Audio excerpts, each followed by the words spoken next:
On today's episode of The Intangibles, we'll be kicking things off as always with the play of the game. At 6 minutes and 12 seconds, we'll answer the questions, what is your favorite and least favorite common enemy from a FromSoftware game? And finally, at 23 minutes and 5 seconds, we'll break down our wants and predictions for the upcoming release of Elden Ring.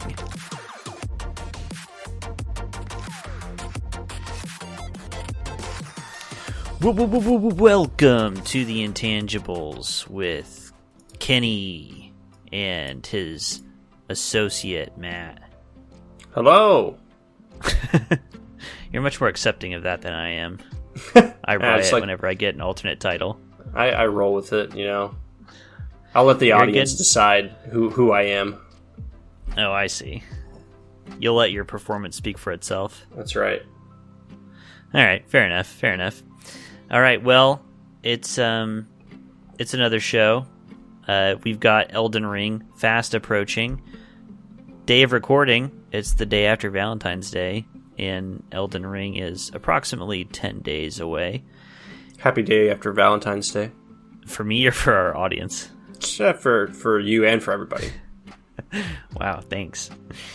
We're going to be talking about FromSoft. We're going to be talking about Elden Ring. But first, as always, we're going to kick things off with the play of the game. Poke chat. And I will let you go first on this one. I'm very curious what you have in store. I think you're going to like it. It's pretty simple and straightforward. I enjoyed it thoroughly. I'm going to give the play of the game to the Super Bowl. And not for the football, not for the sport itself, or even watching the game. I'm going to give it to the Super Bowl for giving us an excuse to get together yearly. We've been doing this for a long time now, and basically just make a bunch of snack food and munch all day and play games and hang out. So, thanks Super Bowl for making that happen. Is this our first? I believe it is our first play of the game that has gone to a game. Yeah, I guess directly to the game itself, yeah. That's very interesting. That's a very good one. I like that a lot. Yeah, we've had that going for a long time now, this tradition of getting together. While we were celebrating, I saw a tweet that Geekspective's own Josh Long, Evil DM Josh, put up. Which was an account that he follows called The Midwest versus Everyone, something like that. And it was like, it had a picture, like a number of pictures. It's like, this is what the Super Bowl is really about. And it was a picture of literally like 3 of the 5 dishes that our family made while we were celebrating. It was like, had the buffalo dip, had the cocktail weenies. There were a couple other dishes, but it's like, yep, that's true. They nailed it. They did. Yeah, it was fantastic. Mine also is related to this weekend's festivities. I'm going to be pretty selfish and nominate myself for the play of the game. I'm nominating myself for taking the leap and doing something that I had thought of doing for a long time. You know, when you make an impulse purchase or you make a purchase that you're like, I don't know if I should, sometimes it pays off, sometimes it doesn't. And I don't think I've ever made a better impulse purchase than buying a Frolf disc basket.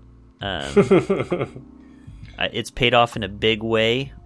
We have constructed our own miniature Frolf course at the homestead, our parents' house, and we've played a lot of Frolf there already.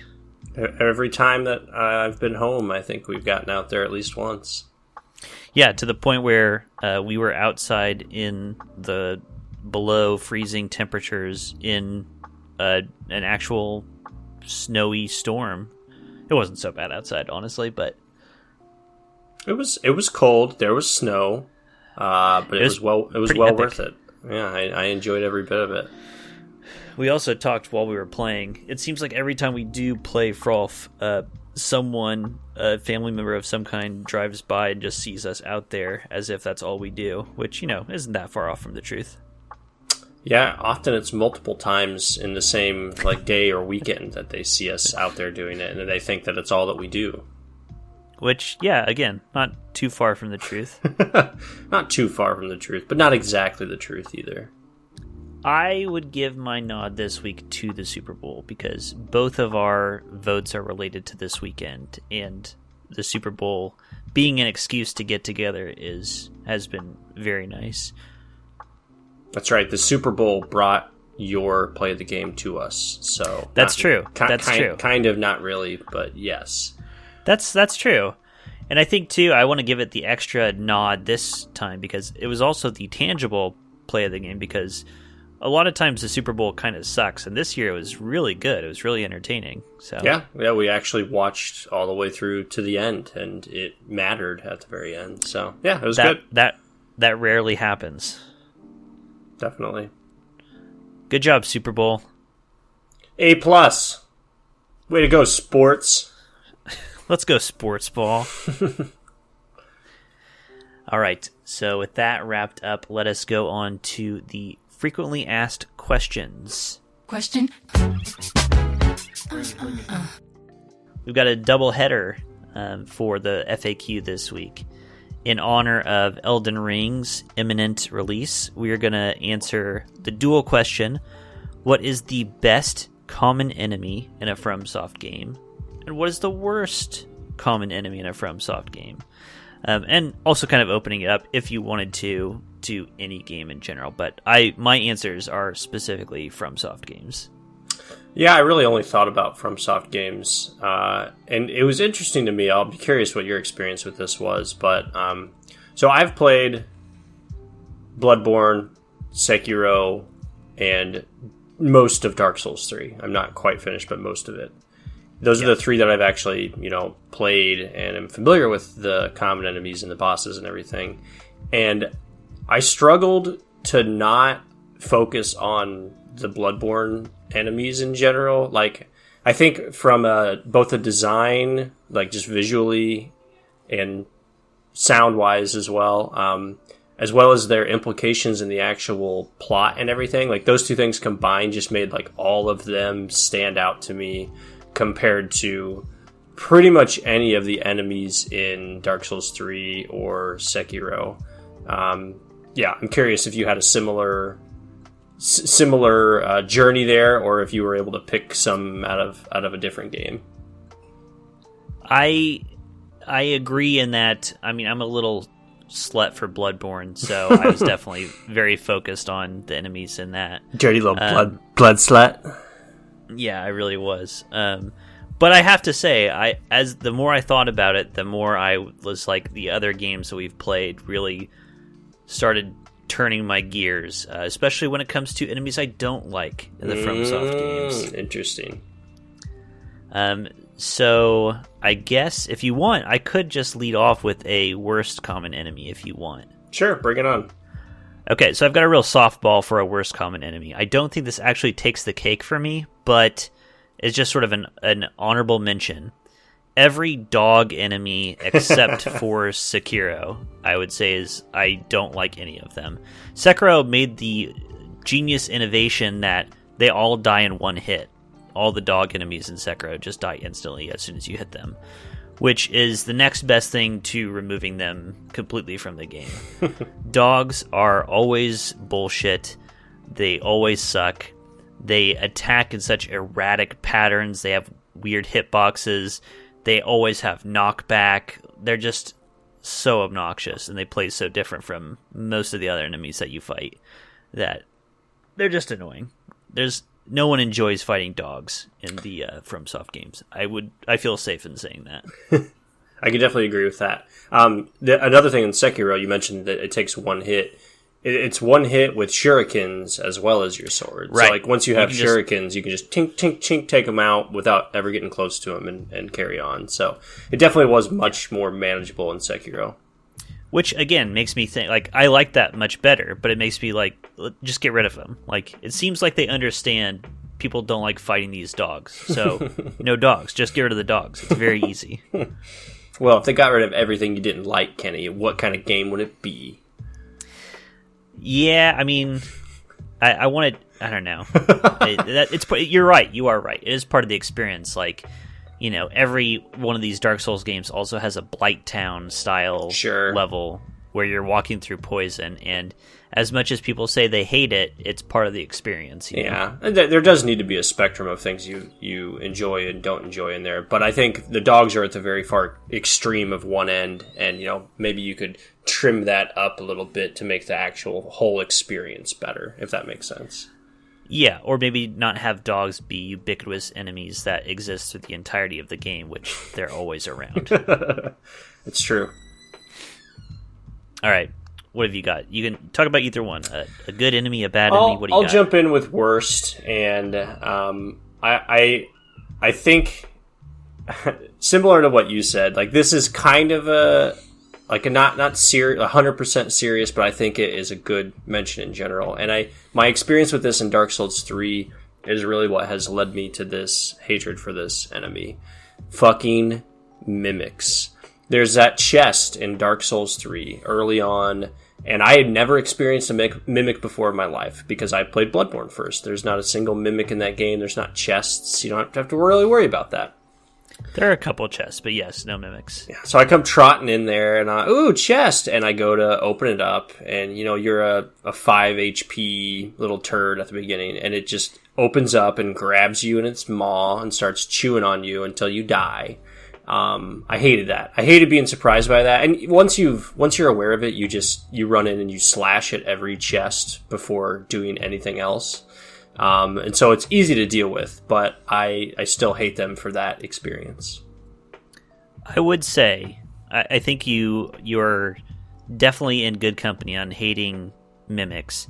The mimics in Dark Souls 3 in particular are real assholes because, especially that first one you encounter, even if you know it's coming and you check it and you hit it, it will just straight up murder you anyway. It's huge, it's strong, it is hard to fight at the beginning of the game. It's fast, it's agile for some reason. It does its weird, flippy, tiger spin kick at you. With that spooky music in the background, too. It's really bad. And I would say the actual thing that makes me call mimics bad enemies is that they have that effect where from now on in the rest of the game and all future FromSoft games, you will always hit chests. They make you do that. And I remember playing Bloodborne for the first time. There's only 2 chests, but everybody who's played FromSoft games previously walked up to those chests and were like, God damn it. And you would hit the chest because who fucking knows what's going to happen here.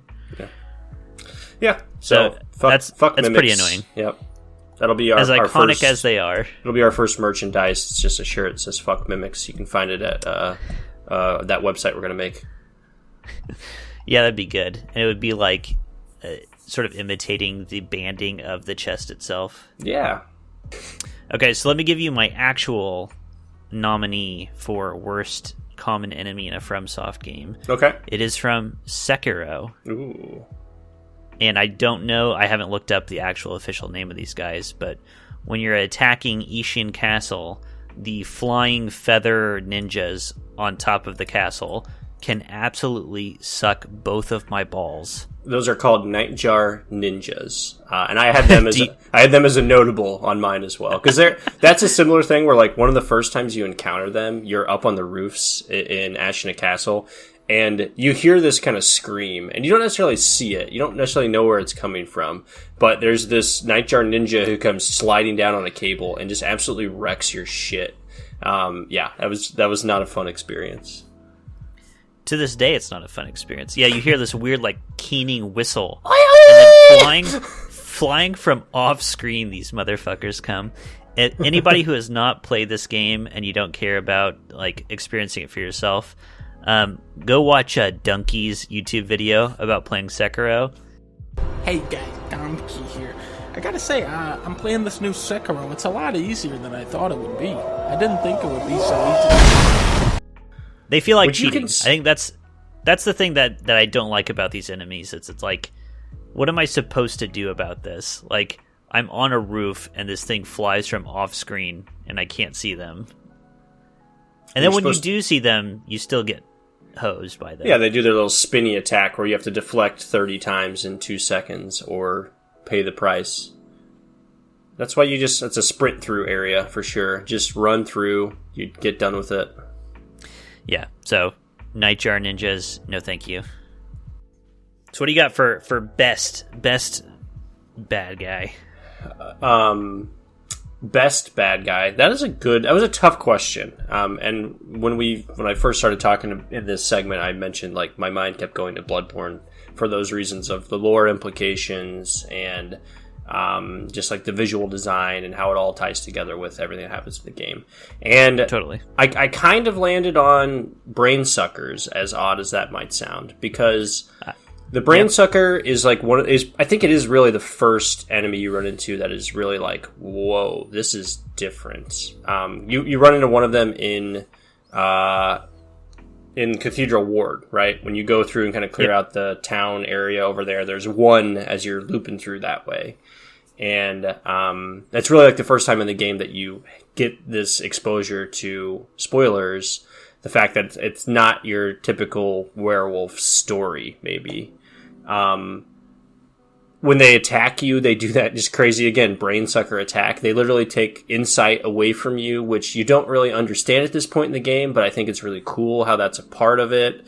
It's really fucking annoying when you're actually playing the game. I think they're tough enemies when you first encounter them, but you can deal with them, and they're never overwhelming. They're not like the Winter Lanterns, where like I've never fought a Winter Lantern. Like I've just never killed one. I don't think because I can't. I just don't deal with the frenzy. You know, I've never used the tools the game gives you to up my frenzy resistance and kill them. I'd rather just run past them and get out of there.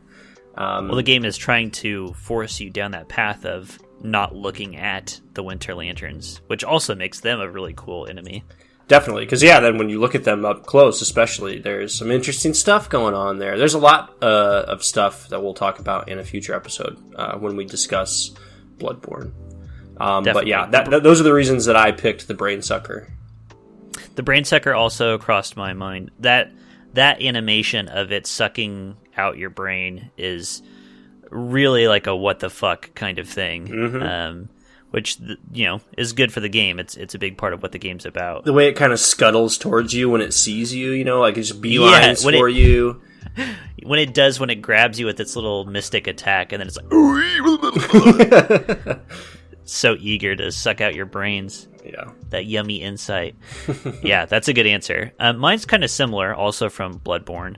I thought a lot about this. There were a lot of enemies that I think I really like from the game. And I settled on the Werewolf Cycle from Bloodborne. All the different versions of werewolves that you face. Gotcha.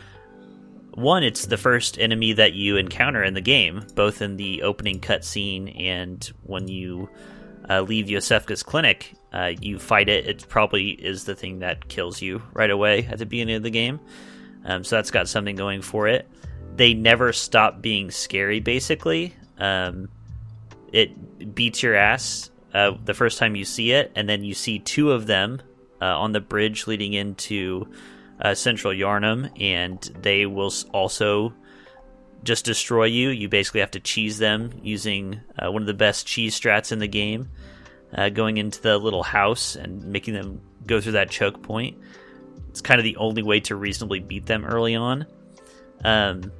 They just remain scary. And the thing I think is actually good, and kind of going back to what you were saying, is they help tell the story of Bloodborne, because you face them, they're just werewolves, scary-ass werewolves at first.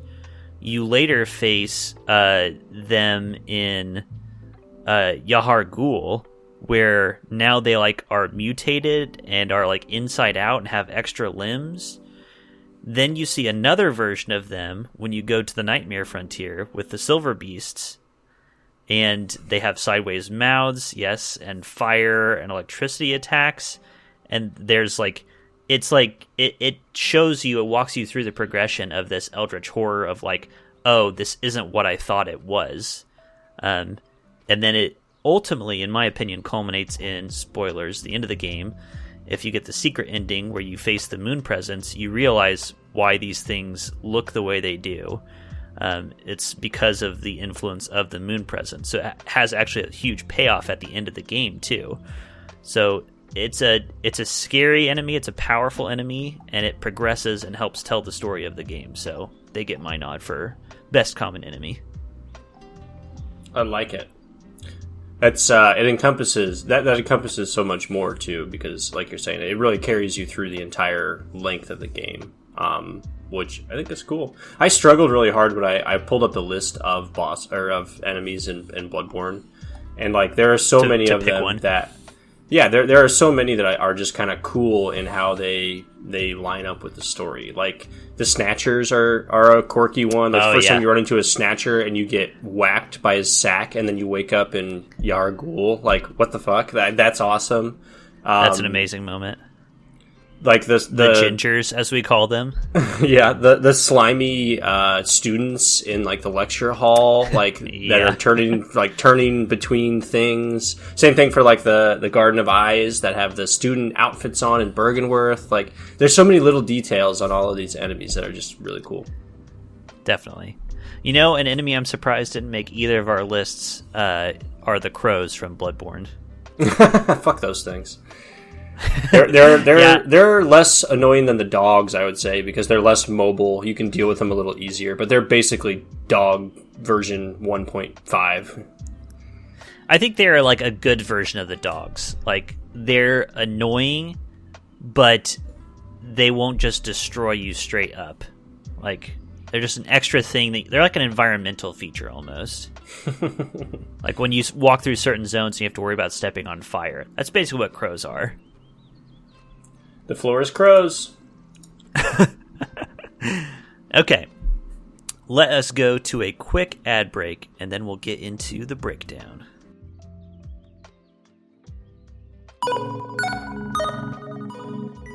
Does the thought of leading a group through the creative landscapes of your imagination terrify you? Do you worry about being asked questions you don't know the answers to? Have you wanted to try being a dungeon or game master, but your social anxiety has been holding you back? Hi, I'm Amber, and I used to nearly vomit at the idea of running a tabletop RPG. How'd I get over that anxiety? I haven't. Surprise! I'm still an anxious mess, and you can listen to all of it on Shapeshift, where I've recorded 80% of every game I've ever ran. Over the last 4 years, I've run a ton of indie one-shots like Casketland, a weird Western horror game, to my first ever campaign using Ryutama, a Studio Ghibli-like exploration-focused game. Follow me through my journey learning how to GM and to live with my anxiety. It doesn't go away completely, but it does get easier to manage. Go to geekspective.com to find out more information or find Shapeshift on wherever you listen to your podcasts.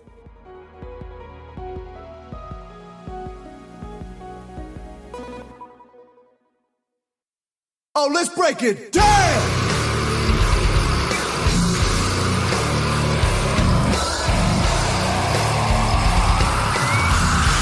Why are you so angry?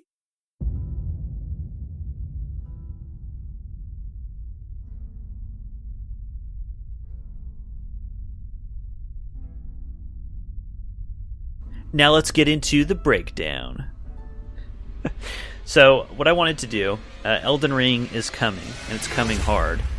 And I wanted to get into another sort of twofold thing. Our predictions, what we think is going to happen in Elden Ring, and also what we would like to see in Elden Ring as we go into it. Now, I think you and I are both in the same boat, so correct me if I'm wrong. I have been studiously avoiding spoilers and preview videos and gameplay videos. I know very little about what I'm getting into with Elden Ring on purpose. Same. I accidentally saw some screen cap of a boss fight from some early play recently, like 10 seconds of it.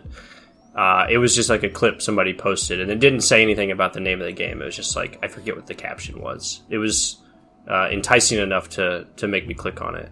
So that's kind of the extent. Like, I saw a little bit of the visual and like one of the boss designs for a few seconds.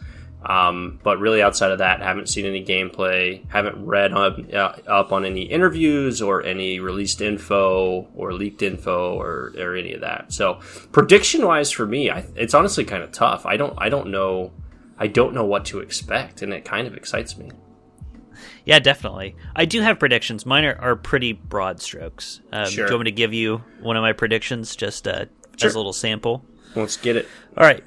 Prediction number 1. More FromSoft multiplayer bullshit is my prediction. Yeah, I'm sure there'll be some silly tool you've got to use, and you got to sing a special tune or something to call them into your world. Yeah. You gotta do a special little dance. You gotta wiggle your ass in just the right way using VR, and then they'll get summoned to your soapstone, whatever. So far, Bloodborne is the best version of multiplayer they've put out. Which was fun, which was good, but it still sucks ass compared to literally every other game in the world, like video game where you want to play with other people. And this, I guess I could give this away too. My want for this game, which obviously I don't think I'm going to get because it goes against my prediction, I want straight up co-op. I want to go to the title menu and have an option, multiplayer, co-op, whatever you want to call it, and play online with a friend. It would be nice. Give me that. Even if it was just like, instead of paying for it and like doing some quirky little thing, like you're saying, if you're both online and you can just go into your menu or whatever and say, let's play and just be done with it, I'd be fine with that too. But yeah, it would be nice to not have to, like, not have it be costly, be able to just do it at the beginning of the game. Yeah, because there's always like a little, like, you have to do the first 5 levels of gameplay by yourself before you can do it. Right, you have to find this item, which you cannot get until this point in the game in order to access it. I'd prefer to be able to... I get maybe having the very initial, like, tiny little bit that way. Like, maybe there's some setup you got to do. Okay, but just tell me afterwards, hey, you can do multiplayer now. Here's how. Yeah. That would be nice. I would be... beyond shocked if that were the case, which is why I'm predicting we'll get typical FromSoft multiplayer bullshit. I think that's a good prediction. Maybe we'll be pleasantly surprised. And you know what? This is a win-win now, right? Because either you're right and it feels good to be right, or you're wrong and you get what you wanted.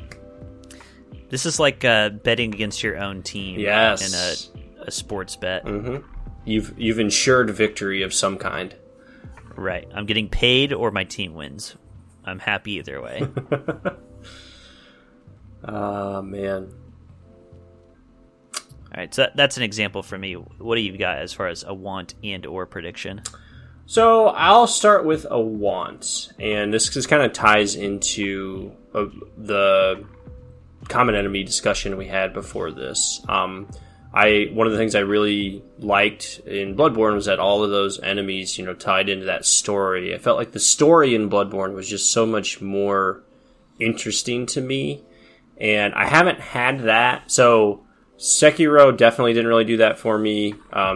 Dark Souls 3 scratched that itch a little bit better, but also because I hadn't played Dark Souls 1 or any of the previous games, I didn't really have the foundation, and Dark Souls 3 is just kind of a callback to a bunch of stuff from Dark Souls 1, as it turns out. So I don't think I got the same satisfaction as everybody else would, but even with that still, I think Bloodborne's story, there's something to it that had me thinking about it a lot more, and had me, it added replayability to the game just based out of that. Like, I didn't even have to do a different build. I could go play the same strength build and still have fun and learn more and, like, want to be in that game. So I hope whatever this story is that's told by this game, that it scratches that itch for me.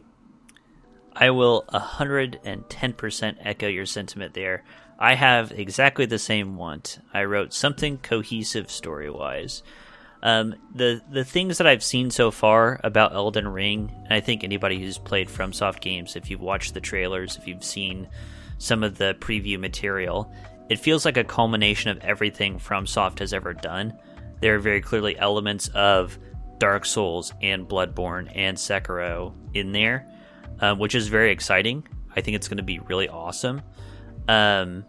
But it feels like it has the potential to be a Sekiro situation as far as the story goes, where they're just kind of throwing everything at the wall, and it's a lot of crazy shit that doesn't really cohere into anything. I want it to. I want it to somehow come together and tell a cohesive story. But this also doubles as one of my predictions. I think the story will be unsatisfying if I had to make a prediction. I think the fact that they're going for this big open world concept kind of lends itself to be what you're predicting there. Because, like, you're. Well, I'll be very interested to see how they do it, but if you're making this giant open world, it might be a little diluted because of that. So some of the areas and things you do may not really contribute a lot to the story and the experience, in which case I think it would take away from that, that care that I would have for it.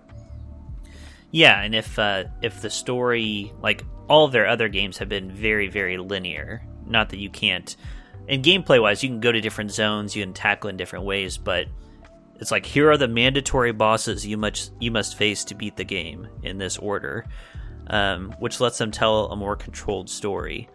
And so if it is more open world, that makes that harder to do. Not that doesn't open other doors that could make for interesting things to happen, but it hasn't been their strong suit.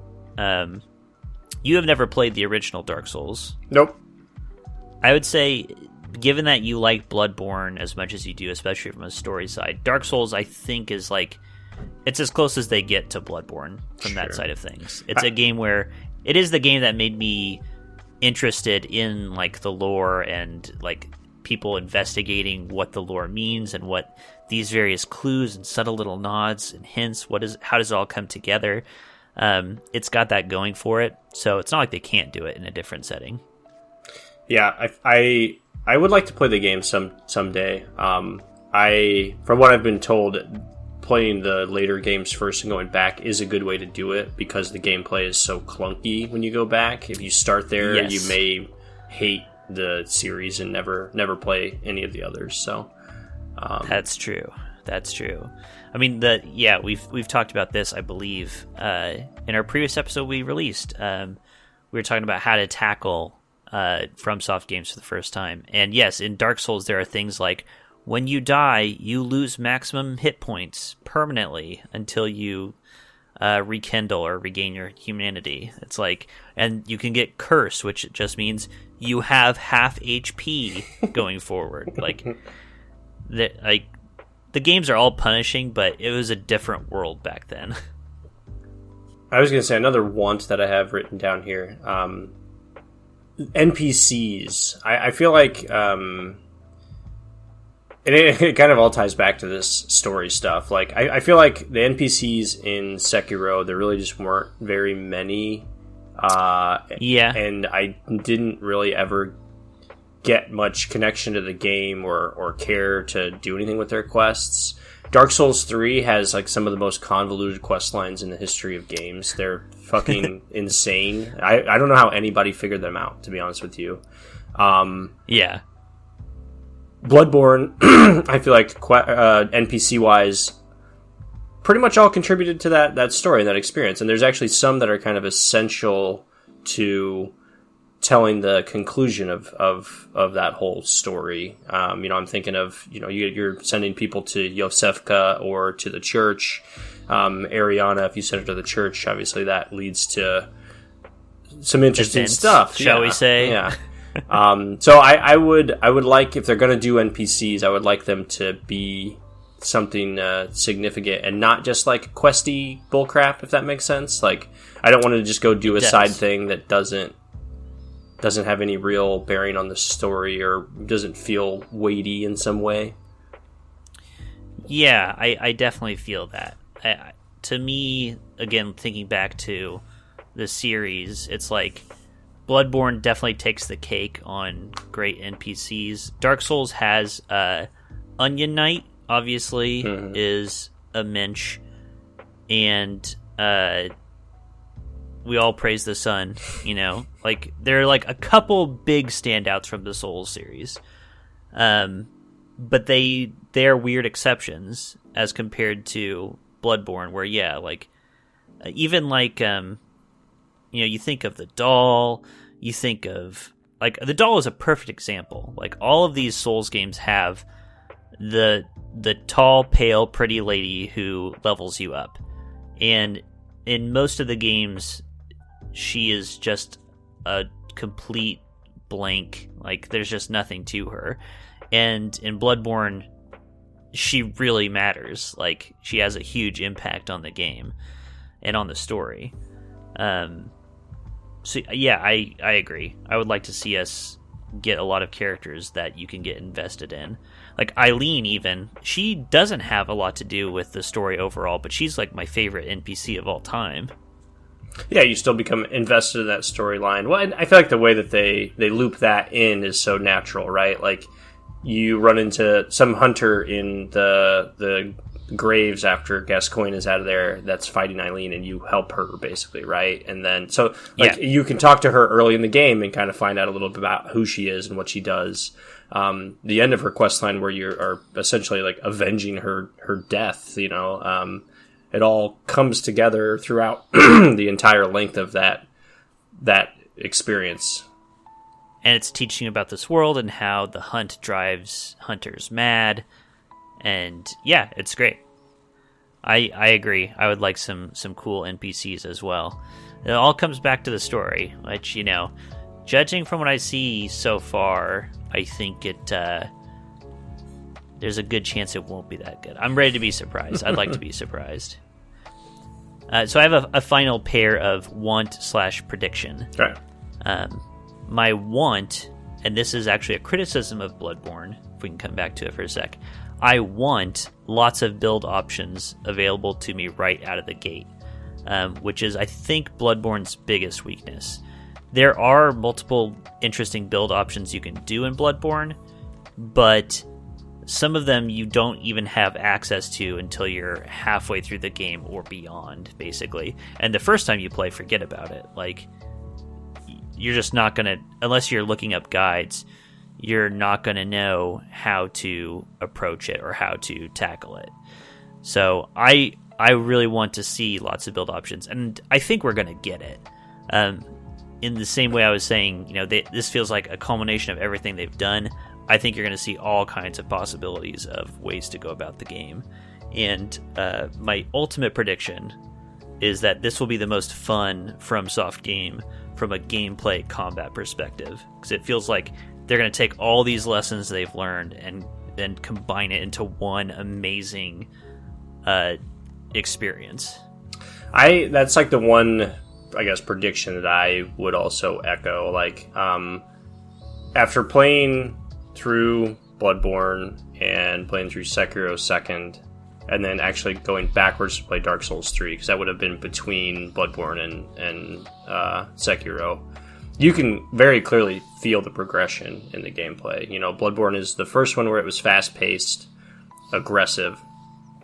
And then Dark Souls, they kind of keep that fast-paced, but you can't be as aggressive. You can, but you still have a shield that's actually useful.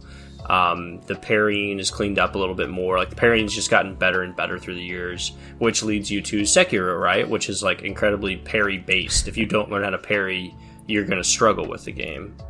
And so I think this game will probably be a combination of that. It'll have a big parry focus, but it will also utilize your shield some of the time. I'm definitely excited for that. It would be cool if we get that and a great story. But that would be the best. Even if I just get that, I'll probably still be a happy boy. Oh yeah, if this game doesn't have, if it has the same level of story as Sekiro, which I wasn't super impressed with, I still loved playing Sekiro. I thought it was an awesome experience, so I won't be that mad. But you know, I won't get a tattoo about it. Never say never. I have one last prediction, which I think you'll enjoy. All right, let's hear it. I predict that there will be at least one shitty, gimmicky boss that we just don't enjoy, whatever that thing you have to do is. Because I feel like in pretty much all their games, there is at least one, sometimes more than one, and so I'm expecting to have that folding screen monkeys experience. Yeah, perhaps the coldest take of all time, that there will be a gimmicky boss in the FromSoft game. Yeah, I mean, there's always, that always exists. Well, I guess that's my way of saying I would love for there not to be one in the game. I would love for them to just stack it with good, interesting bosses. Totally. But I imagine there will be one of those. Probably. And, you know, as much as you and I and other people gripe about them, I know that there have to be some sickos out there for whom the folding screen monkeys are just like the coolest. It's the coolest boss in the game. I guess. I don't know. We'll take a poll. Everybody who listens, please see Kenny's Twitter and vote now for if you like gimmick bosses in the FromSoft games. That way we know who you are. We ban you from listening to our podcast. Well, good stuff. I'm looking forward to playing. Me too. Co-op, hopefully. Yeah, hopefully from level 1. All right. Well, Matt, thank you for joining me this evening. Kenny, thanks for the wonderful conversation. Thanks for having me. It was a pleasure and a hoot. It's always a pleasure and a hoot. That's right. And thank you for listening, dear friends. If you want to follow us, I'm on Twitter at Wolfmere. You can tag me with hashtag the Intangibles. Matt's not online. He's terminally offline. But I'll pass along any questions you have to him. And until next time, I'm Kenny. I am Matt. And we're the Intangibles.